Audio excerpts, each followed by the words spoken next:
Human beings absolutely follow through on who they believe they are. If you said to me, well, I'm really gonna work hard to stop smoking, but I've been a smoker my whole life and I am a smoker. I know your days are numbered. You're gonna be back smoking cigarettes again, because we all act consistent with who we believe we are. I tell people the strongest force in the whole human personality is this need to stay consistent with how we define ourselves. If you define yourself as somebody who is really conservative, you're not gonna be crazy and act nuts unless you're really drunk or something, and then you can say it's the alcohol, when it's really just you finally getting permission to be yourself. The alcohol is your excuse. If you're a really crazy person, you act crazy, outrageous, playful. You don't act conservative because that's not who you are. Very often people say, well, I can't do that. I'm not that kind of person. And I always say to people, really, when did you define yourself? I mean, really, how many years ago did you come up with what you could and couldn't do in your life? How many years ago? Most people, if they really look at how they're living their life today, it's based on a set of standards, a set of beliefs that they made choices about 10, 20, 30 or more years ago. I mean, very often we made decisions in our youth or very young about what to believe, about what we were capable of, about who we are as a person, and that becomes the glass ceiling, if you will, that controls us. There's a corny metaphor, but it's true. I remember one time I was with my family at the circus, and there was a person there and they had this big giant elephant, and you look at this elephant and they take this little rope, put it around the elephant's neck, and they drive this stake into the ground. And I mean, you look at this and you know that elephant could rip down the entire tent with almost no effort. And yet the elephant doesn't struggle, doesn't try. Why? Because the elephant's conditioned. And they take that elephant and condition the elephant when it's a baby elephant. That's how they train him. When it's a little baby elephant and it doesn't have the power yet, they put a big rope around it and they drive this huge stake in the ground, and the elephant fights and fights and fights. And one day, finally, that elephant decides, I'm not capable of pulling this out. And once that becomes the definition of an identity of anyone, an elephant in this case, they don't even try anymore. It's just who I am, that's how it is, that's just the way it is in my life. I'd like to ask you to take a look at any place you've got a limitation and ask yourself, when did I decide to accept that limitation? And you may not even see it as a limitation, you might see it as just that's who I am. But so often in our lives, we've adapted to be a certain way so that we don't fail or so that people will like us or respect us, but it's not necessarily who we are. Joy comes when you're spontaneous. It's really hard to be truly happy when you're not being yourself. And most of us have no clue who we are. And so a big part of my work, if you've ever been to an event, you know, is to get people to do things spontaneously without thinking, because that's when the real you shows up. That's when the energy comes alive.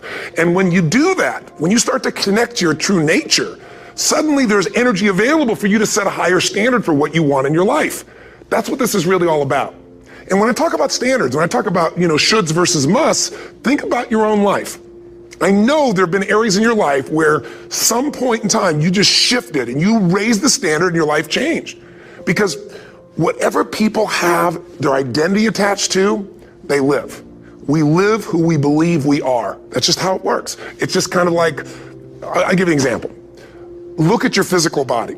Your physical body today is an absolute reflection of only one thing, not your goals, not your desires, but your standards. The identity you have for yourself. If your standard is you're an athlete, then there's a certain amount of strength, a muscle tone, and energy that's available in your body on a regular basis because that's who you are. And so you do whatever is necessary to maintain that identity. Again, the strongest force in the human personality is this need to stay consistent with how we define ourselves. Because if you don't know who you are, you wouldn't know how to act. Once you lock in on that identity, your brain finds a way to keep you there. If you say, man, I'm overweight, I've always been overweight, I'm big boned, and that's the story you got, then you're gonna always find a way to get back there. That's your settling point. That's your identity. That's where things lock in. If you see somebody who's in really great shape, you ask them, do you work out? You know the answer. Yes, how often? And they'll tell you 3 times, 4 times, 5 times a week, whatever. In a seminar, I'll ask people, who here works out at least 5 days a week? And I'm stand up. And you look around that room and you know that they work out 5 times a week because you can see their body. You don't just get a result without some kind of action, without some form of ritual. Ritual meaning actions you do consistently. Now, do you think those people that are out there working out 5 days a week, do they have more time than you do? Or I have, or anybody else? Of course not. Is their life less busy? Of course not. It's just a must for them. They must work out that way, and they've made that turn and their life's changed. So I'm not saying you have to work out 5 days a week. I'm just saying whatever you really want, wants don't get met consistently. Standards do. Whatever you identify, this is who I am. And so it's not so much about changing your identity as there's expanding it. Deciding that, instead of your goal is to lose 10 pounds, which is not compelling, what if your vision was to get back to my fighting weight? This year, this month, this next 90 days, I'm going to transform my body. I'm going to take on a new challenge. I'm going to find some technique or strategy. There's a million of them that can reframe myself where I want to feel younger, stronger, more vibrant than ever before. Here's my reasons. Because I want the energy to really make my life work. Because it's tough out there and I want to be stronger than I've ever been before. I want to go in front of the mirror and if I'm naked, not, want to laugh. I want to look there and take a good look and go, yeah, I'm proud of whatever I see there.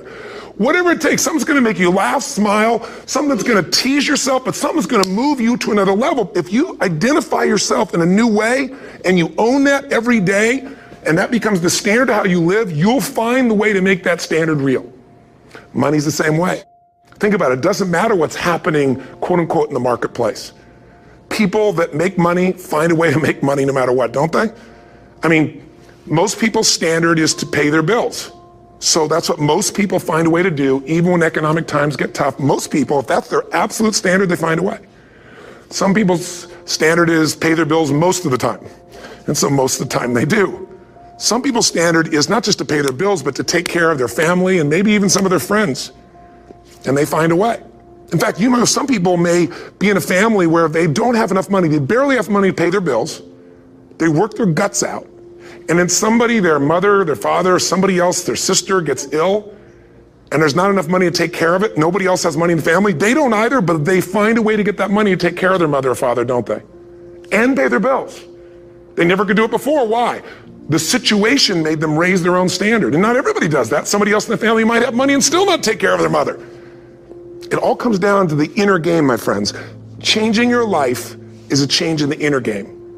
The outside world you can't control, but you have absolute control over this one if you learn the dynamics of what shapes you. And identity is one of those simple, clear, fundamental basics that if you start to shift it, everything else will shift in your life as well. Some people, by the way, have to have more than enough money to do what they want, when they want, where they want, with whomever they want, contribute the way they want. And if that's their must, they find a way.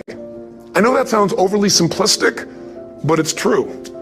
Somebody once said you could take all the money in the world out of the hands of everybody, out of all the wealthy people in the world who are really successful, give it to other people. It wouldn't take too long. Those people would have it back in their hands. It's not because they're manipulative. It's because they have a standard. Some are manipulative, don't get me wrong, but they got a standard of what they're going to find a way to make happen. I'm just simply saying to you, take those 3 magic words and live them. Raise your standard. And if you really want to do it, then I'll tell you the most important secret. Have you ever done this? Have you ever told yourself you're raising your standard? Okay, I'm going to go make this happen. I'm going to go make this much money. I'm going to transform my kids. I'm going to create the ultimate relationship in my life. I'm going to transform my body, whatever it is. And then you don't have strong enough reasons and you don't use it. You don't follow through. It's because you didn't back up your standards with what makes those standards real, and that's rituals. Rituals are where the power is. Whenever we do our Robbins results coaching, we say Robbins equals results, the way we get results with people, it's the same way if you listen to my Ultimate Edge program, or back in the old days, Personal Power, or if you went to one of my seminars. You know what I do is I take these huge challenges you got and we break them down into little bite-sized steps. Little things you do each day that after you do them, you get so much momentum that it's easy to succeed. You're not overwhelmed. You have these victory day after day after day on little things. If you went through Ultimate Edge, I'm sure you learned about the hour of power, or the 15 minutes to be able to be fulfilled, or 30 minutes to thrive, where you literally just condition your body and emotion with a couple little rituals.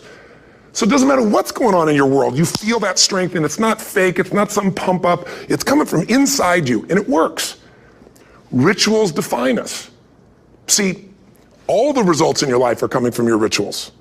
They start with a standard and then have rituals that follow it up. Like, for example, if you are where you want to be physically, you have very different rituals than if you're not where you want to be physically. If you're overweight, you and I both know you got a different ritual than if you're physically fit. Completely different. You get up in the morning, what's the first thing you do if you're fit? Your shoes are there, you roll over, Doesn't matter how you feel, you put on your shoes, you lace them, you start walking, or whatever that ritual is. If you're overweight, you roll over and you have a very different ritual. You might roll over several times to turn the alarm clock off. You go in and get your mocha, smocha, whatever, special coffee. You stop by at Starbucks, whatever the case may be. You have your nice sugar muffin, that's supposed to be really nice for you. Whatever you do, it's a different ritual. If you have a great, passionate relationship, you have very different rituals in how you come home than if you have a lousy relationship. When you come home and the first thing you do is you're tweeting somebody or you're emailing or flipping on the news or you don't even come home. What are the rituals? Whenever I study people that are successful, what I look for is what's the standard they hold themselves to? And then what are all those little rituals that add up? Because think about it. Success and failure are not giant events. They don't just show up. You don't just suddenly become successful or suddenly have this cataclysmic event that makes you fail. It may look that way, but failure comes from all the little things. It's failure to make the call. It's failure to check the books. It's failure to say, I'm sorry. It's failure to push yourself to do things physically that you don't want to do. And all those little failures day after day come together until one day some cataclysmic event happens and you blame that. That event happened because you missed all the little stuff. Do you agree with me? And success, by the way, is not some overnight event. It's all these little things. Success is having a vision. Success is making it compelling. Success is really seeing it and feeling it every day with strong enough reasons. Success is feeling the sense that I'm here to grow and I'm here to give something to the world more than just myself. Success is caring about other people. Success is calling and saying, I love you in the middle of the day for no damn reason. Or sending a note. That'll change your relationship. Have a ritual of something funny, playful, or a surprise you do. How many relationships are dead today because they have no surprise rituals anymore? You need to have some rituals, some cool things you do that nobody else does that gives you a better life than anybody else has. All the little stuff. That's where success comes from. In business, it comes from delivering more than anybody could imagine. All those little things add up. People go, wow, that's who I want to do business with. It's true in any area of your life. So if you look at somebody who's really successful and you think, wow, they're so amazing, they're such a genius, you got to dig underneath and you got to remember something. People are rewarded in public for what they've practiced for years in private. Myself and my business people say, how do you get up and speak? And you have no notes and you go for 3 days and nights and the room is like, everybody's wired and it's incredible. It's like a rock concert. How do you do that? How do you have that confidence? Oh, and it's not confidence, it's experience now. But I did so much behind the scenes and I still do to make things right. How many people would know that since the time I was 17 years old, before I walk out on stage, still do to this day, wouldn't need to do it, but I still do it, I never walk out there without being in an absolute peak state of mind. There are days my back is hurting, my throat was hurting, or I may have had a challenge, or my father passed away, and I've still got to deliver for these people because my standard is give my all every time. Every event has to be better. Talk to anybody who's been to our events for 5, 10 years, some of our trainers, and I'll say, I don't know how he does it. He always finds a way to make it better. That's not an ego thing. That's a standard in me. I have to find the way. And my ritual, though, is I prepare, I think, I gather new information, I figure out how to put something across better. What do people need? I spend time with our customers. I see what's going on. And before I get on stage each time, I have this little ritual to put myself in a state of mind. And I did it starting like 17 years old. I started doing it. I'd say, I now command my subconscious mind. And I say this out loud several times, this little phrase, set of phrases, as an incantation to kind of condition my mind and body. And I'd say, I now command my subconscious mind to direct me in helping as many people as possible today by giving me the strength and the emotion and the humor and the brevity, whatever it takes to show this person and help this person change their life now. And I started that with a person when I worked with people one-on-one, and I would do that for 45 minutes driving in my Volkswagen to go serve and coach somebody for the first time. Now I don't say that person, I say these people, and I can go out in a room of 10,000 people and deliver for 50 hours, and I do it every time I come back on stage. It's a ritual to go into peak state. Peak states don't just show up, they don't interrupt you. Great ideas don't interrupt you, you gotta pursue them. I talked to Michael Jordan, I'll never forget, at the peak of his career, and got to watch his final game, saw him backstage and spent some time with him, and it was a pretty exciting time. He was the greatest basketball player I think that ever lived and has ever lived. And I asked him, I said, what sets you apart, Michael? What is it? And is it God-given talent, ability, skill? What is it? And he said, Tony, he said, I can shoot you straight. It's not, me trying to act humble. He goes, I have a lot of talent, a lot of God-given talent, a lot of skill. I've worked really hard. But he said, really, it's my standards. He said, every day I demand more from myself than anybody else could humanly expect. I'm not competing with somebody else. I'm competing with what I'm capable of. Magic formula. Because most of us lower our standards. Why? Because who you spend time with, my friends, is who you become. One of the biggest reasons I started going to seminars when I was like 17 is I had nobody around me as a great role model. I could read about somebody, but being around people, being in that environment was very different. Finding a way to go to work with someone who lived that standard of life was very different. You get around people with low standards and you compete with it. You don't need to compete with it. It's like, okay. I mean, remember Jerry Springer? I don't know if he's still in the air, but I remember he used to get people on the show and I thought, where would he find these people? And why would people watch? I'll tell you why they watch. They watch these people and go, my life's still pretty darn good compared to that person. Look at them. You don't have to change your life. All you have to do is find somebody with a lower standard and you'll feel good about yourself. But if you feel that good feeling, it's an illusion. The only thing that's going to make you happy, my friend, and this year or any other, is to step up. It's to raise the standard. It's to discover what you're capable of and feel that incredible power of pushing through whatever's holding you back and get to the other side of more of your true self. That's what this game's all about. And look at the best of the world in anything. Tiger Woods, what's his vision? To win golf tournaments? No, to be the best that ever lived. That's his goal. That's his vision. But here's what's interesting. He backs it up with rituals. If you just have a vision and you don't have the rituals, stop lying to yourself. His rituals are, he started doing things nobody did before. He went and started lifting weights. Golfers lifting weights? No way. He went out and he changed his swing when he was the best in the world because he realized in order to be the best that ever lived, he was gonna have to change his swing. If you know anything about golf, you don't change your swing when you're the best. And he went and retrained himself because he has different rituals than other golfers. Now many people are modeling his rituals to get better. It's amazing. You know, you look at somebody like Michael Phelps, the 2008 swimmer, won 7, only 2 people, I think, in history, if I remember correctly, that have gotten 7 gold medals in one session.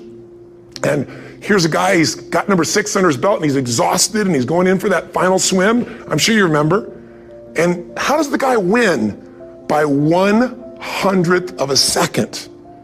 Do you think that was some massive skill that got him over the top? Or was it a standard that says, this is who I am? I am the champion. And no one is taking this from me. And somehow in those final milliseconds, 1/100th of a second, he pushed himself just beyond his competitor. But you know about Michael Phelps? What allowed him to be able to push beyond that moment is his rituals. Go study the guy. Most people who swim have these unbelievable workouts. He does 2 and 3 of those workout sessions a day. All the other swimmers in the beginning thought he was insane. You're gonna overtrain, you can't do that, it's not physically possible. But he had a standard and the rituals to back it up. So here's my final message to you, because I've gotten carried away. I thought I was gonna send you like a 5-minute message, but as you can see, there's no script here. It's just me going a little crazy with you, but I wanna really see you get what you want this year. Don't let this year be like last. And if last year was great, still don't let it be that way. Raise the standard. If your life is perfect and extraordinary, you darn well know you're not gonna be happy unless you keep making it better. That's what makes us feel alive. It's not what we get that makes us happy. It's who we become and what we're able to give because we become more. That sense of contribution is what creates the deepest meaning. So here's my assignment for you if you want one. If you want to go from conversation to some action, here's a simple thing to do. What's an area of your life right now that you really want to improve? What's an area that's important to improve? If your body's great, how about your career? If career's great, how about your relationships? Intimate one especially, or your kids. Or your relationship with your creator, your spiritual side of your life? Or is it your finances? Figure an area that really matters. Decide on that area. Number 1, write down what your life is like in that area right now as specifically as possible. So you might say, well, I'm 13.5 pounds overweight, whatever the weight is, whatever the situation is, or my body fat's like this, or I wake up exhausted in the morning, and you write the truth of where you are right now. So you're real clear. Or I'm not in a relationship. I say I want a relationship, but I'm not in one, and I don't seem to find them. All the good ones seem to be gone is my belief. And I really do want one, but I don't have it. Whatever your definition. Or I'm in a relationship, and God, I wish I wasn't in a relationship. I'm planning my escape. Wherever you are. Or I have a wonderful relationship. We love each other, but there just isn't enough passion. Just write the truth of where you are. The area you want to change, but write how it is. And then the second step is, this is where you got to be really honest with yourself. What are the rituals that have put me there? Because whatever results you're getting, even if you don't like the results, there's some rituals that are keeping you in that place. There's some rituals of what you eat or don't eat, how you move or don't move, how you sleep or don't sleep. There's some rituals in the lack of variety or spice or energy or focus in an area. There's something you're doing, and it's usually not one thing, it's a bunch of little things that you kind of do consistently whenever you think about getting in a relationship, whenever you think about working out, whenever you think about money. You get yourself in a state of overwhelm. You start thinking about all the things you can't control. Just write down all the rituals you have, and then here's the third step. What do you want? What's your vision? And be really specific. I want to be my fighting weight. I want to be the strongest I've ever felt. I'm going to turn whatever it is, be specific. And then, last step number 4, what are the rituals that'll get you there? What would you need to do differently each morning if you're going to be that kind of energy, that kind of strength? How often would you work out? What days would you work out? What time? A ritual is something you do consistently, usually at a specific time, so it becomes automatic. Let me tell you something. Willpower doesn't last, but rituals can last a lifetime. I bet you have some rituals in your life right now you've been doing for years, even though some of them don't serve you. I'm just saying, wake yourself up. If you want a new year and a new life, you don't need to start on January 1st. Start today. Start with this little video. And just begin to see what happens and see how easy it is to just do a few little rituals. Don't do them all, just do 2 or 3 new things. And you know what happens? You'll get momentum. Because once you discipline yourself in one area of your life, you feel yourself doing it in other areas as well. I always say something that my original teacher taught me. I always remind people, there's always 2 pains in life. There's the pain of discipline, or there's the pain of regret. And discipline weighs ounces, as my friend Jim Rohn taught me. Regret weighs tons. You don't want to have regret. So right now, what do you want to change? What's it really like? What are the rituals that got you there? That'll take a little homework. If you're not sure, ask the people around you. They'll tell you what your rituals are. What do I really want in depth? What are the rituals that'll get me there? And then get yourself to start a few of those actions and lock them in place. If I can help you in any way, we're here as a company to support you. Come have an event with us. Come to Unleash the Power Within or Mastery University, or get a coach. You can get a free coaching session if you call our company and click on something on this. Will probably have something on it, or get a product, or don't do anything with us, but do something with somebody, starting with you. If you make the changes in yourself, you're going to be proud this year, and no amount of money or accolades from other people can mirror the feeling of being proud of knowing you've taken back control of your life, or you've taken a great life to another level. Because once you do that, you have something you can give other people, whether it be your kids or your friends or your family, and ultimately that's what life's about.